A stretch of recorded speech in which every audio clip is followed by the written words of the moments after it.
back, how did he? Well, he was back yesterday too. So how has he Good. kind of looked like? 100%. And then what about the latest on Albert and Paul? They'll be involved on the weekend. Give them a day off tomorrow, and then for the weekend, they'll be involved. What is Paul's? He's got a muscular injury. And that's also on the weekend is when you're going to have the scrimmage. Yep. You said. Yep. With that, when you do a scrimmage like that, are you planning to, maybe use what you would like to see as the starting lineup for LAFC for the most part, or against the second team, or are you trying to mix it up at all? We've done both. We've done different things. We'll obviously be missing Nuhu, Obed, Reed. So there's challenges with that. You've got guys coming back from injury that might not be able to play the entire game. So you got to make subs. So sometimes in an ideal world, you would want to have your starting group, but we'll probably do a little bit of starting group, what's there, and then mix it up. So it's more so for conditioning rather than scouting. Yeah. Brian, is LAFC. What was your reaction to getting them in this round? It's good. I mean, we're going to beat them at some point. Is it different in all the changing the scenery, getting one of these elimination games down there as opposed to Starfire or Lumen? Yeah. Well, I mean, look, we've, had the advantage in many ways with all the home games. We haven't been able to push through, so maybe play away from home, less pressure, more free. You never know.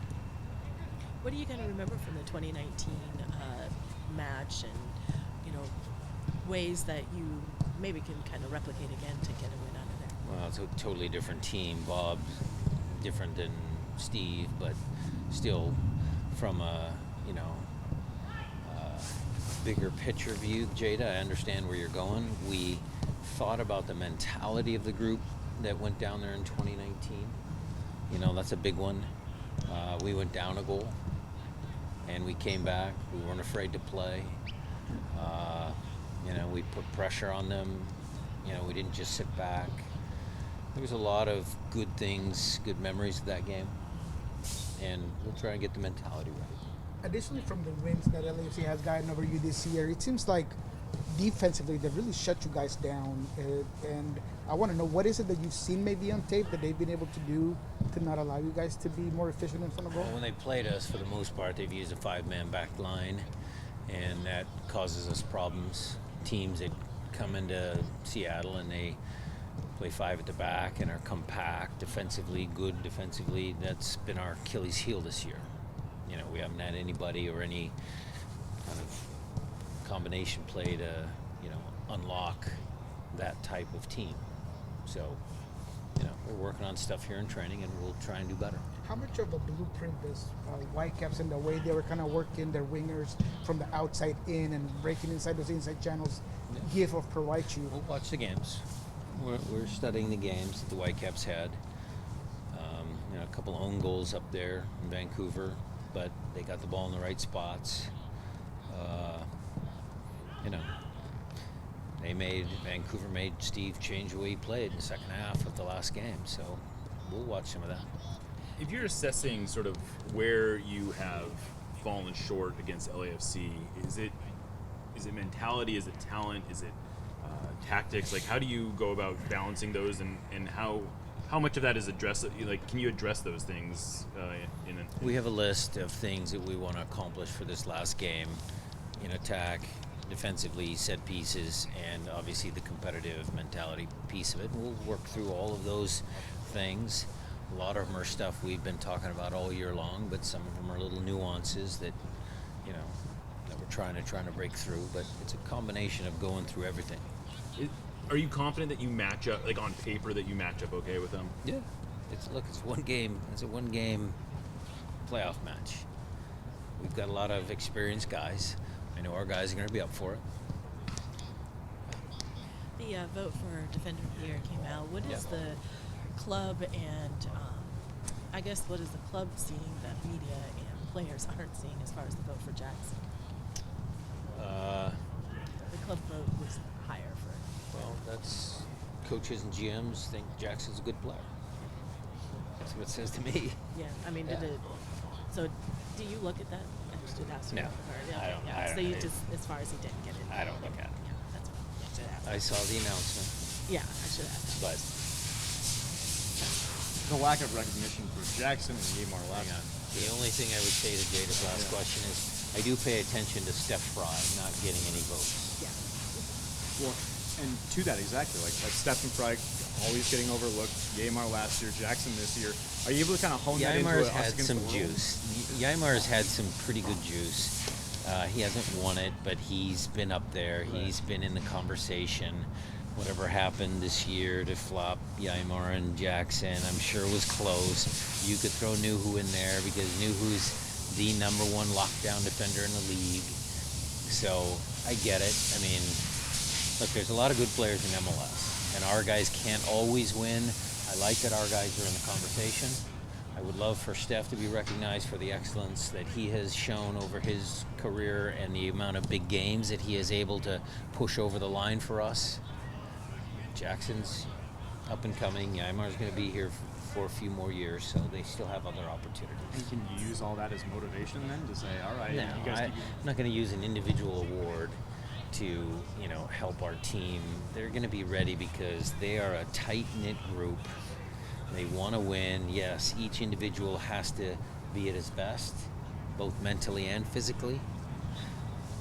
But they're going to want to win again.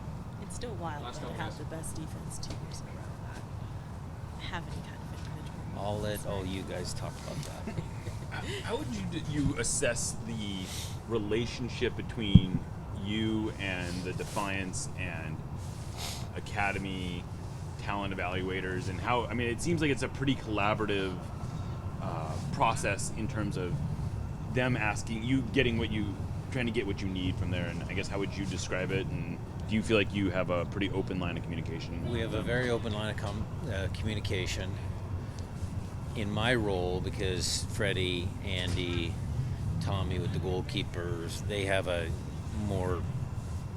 bigger hand in it because they're the ones that are actually getting the players. But I want to see Snyder. If I say that, Snyder's going to be at practice the next day. That's my involvement. Those guys do the heavy lifting down at their level. Wade, H, Henry, Mikey Morris, all those guys, they've done the heavy lifting.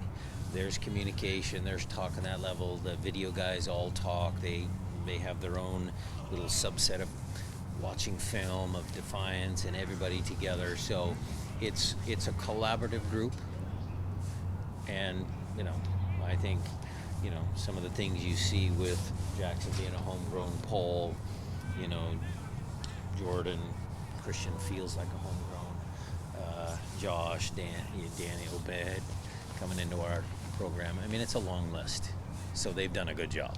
And do you, aside from a base level of, I'm sure you take some pride in having all these local guys here, but do you, you get beyond that base level, is it actually important for the team to have this pipeline? Like, if you put aside the personal pride that you might take in it?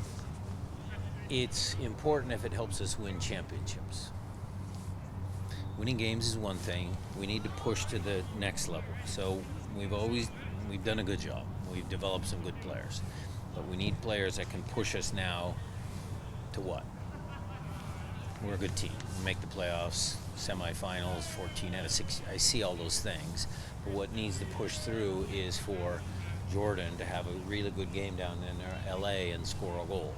I need Jackson to come up with such a big game, and some of those guys to take the next steps.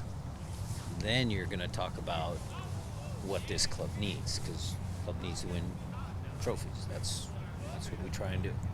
With Columbus and Miami being out, do you use that? I mean, it's kind of that mentality that in MLS right now, there's no team that's safe. Do you use that at all to, that is upset I season? haven't used it. We've talked about it in the coaches' room, because look, in 2019 we didn't know we were going to host. I mean, that was, Toronto came at the last minute and would they beat Atlanta? I think it was. Leon goal. Yeah. So, I mean, you never know. It's good banter in the coaches' room, but we're not going to we don't need that as motivation.